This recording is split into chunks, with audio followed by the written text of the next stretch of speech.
ብቻ ቼክ አደረግነው ዜብራ ላይ መሆን አለመሆናችንን ነው። አስፋልት ላይ አይደለንም።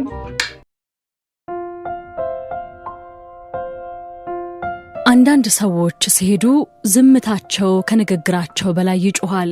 ዛሬ የኢትዮጵያ ሰማይ በአንድ ኮከብ ጎድሏል። የሳቁ ድምጽ በቤታችን ጣሪያ ስር የማይጠፋው በቴሌቪዥን መስኮት እንደ ቤተሰብ የምናውቀው የኪነ ጥበብ ፈርጥ ነጻነት ወርቅነህ ያልታሰበውን የሞት ጥሪ ተቀብሎ አሸልቧል። ብዙዎቻችን ነጻነትን የምናውቀው በደስታው ነው። ነገር ግን ያ ፈገግታው በውስጡ ምን ያህል ብርታት ሰንቆ እንደነበር ከመጋረጃው በስተጀርባስ ምን ያህል የህይወት ትግል እንደነበር ጥቂቶቻችን ብቻ ነበርን የምናውቀው። ዛሬ በወግ እውነታ የዚህን ታላቅ ባለሙያ የህይወት ድርና ማግ የትግልና የድል ስንብት ጥበባዊ በሆነ ወግ እንቃኛለን።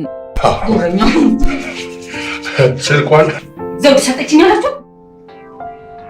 ነፍሴ ሰላም ነው።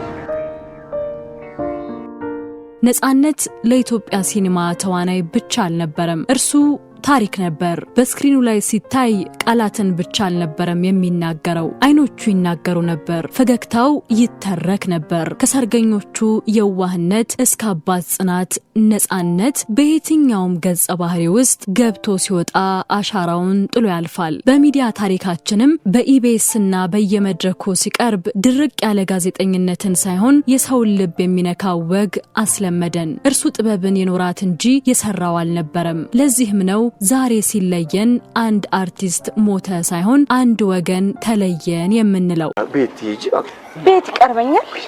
ቤቱ እኮ ይሄ ነው።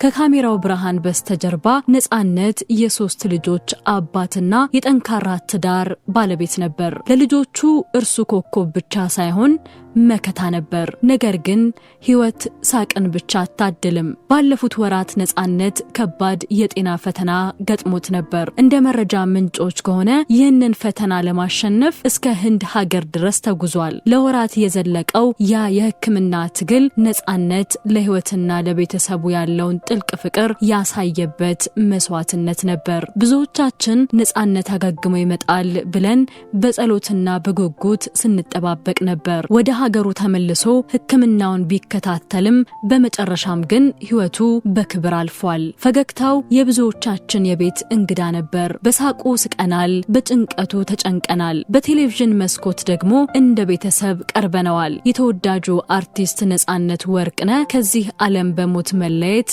በመላው የጥበብ አፍቃሪ ዘንድ ድንጋጤን መፍጠሩም ይህንን ተከትሎ የመጣ ነው። ለጎን ታውቂያለሽ?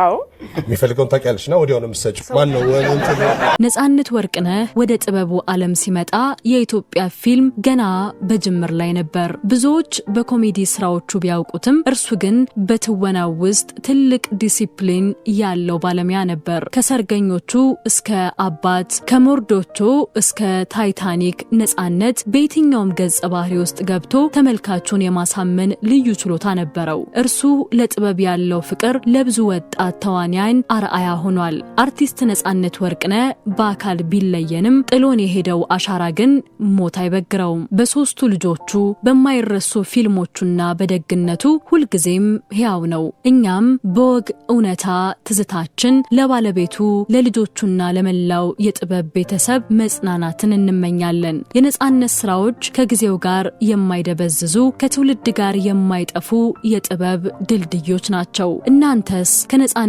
ስራዎች የትኛው በልባችሁ ውስጥ ትልቅ ቦታ አለው? ትዝታችሁን በኮሜንት አጋሩን። እውነትን በወግ መረጃን በምርምር ማግኘታችሁን ለመቀጠል ሰብስክራይብ ማድረግ እንዳይረሱ። ሰላም ለዓለም ሁሉ ይሁን።